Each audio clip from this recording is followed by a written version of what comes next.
हमसे बात करे, मांगे में मोबाइल नंबर लागत हाथ धरे। अच्छा मजाक करती हो।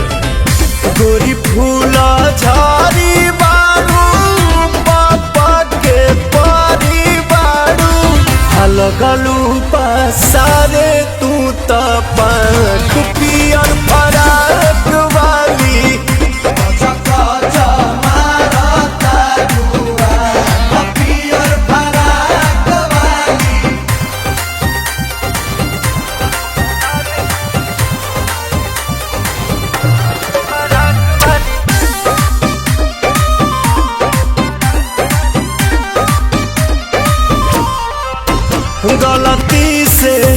गलती से ये जान टकरा गई हो, गलती से। लड़की के देखी पागा लागिल बड़ा का, लागे कि भांग खा के आगिल बड़ा का।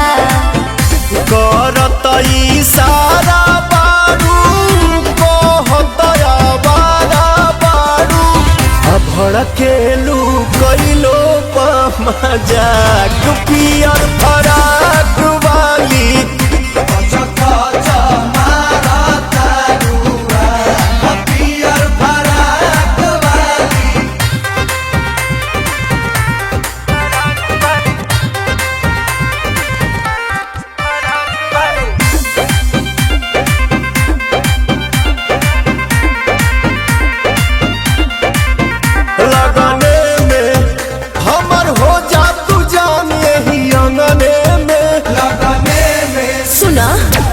हमके पटावेला तू फूलवे से, मारब चला के रसगुलवे से।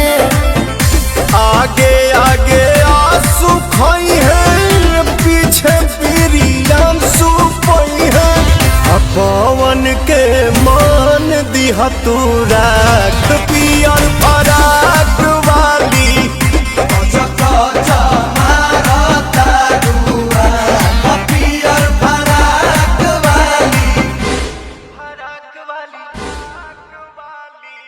लगलू पसारे तू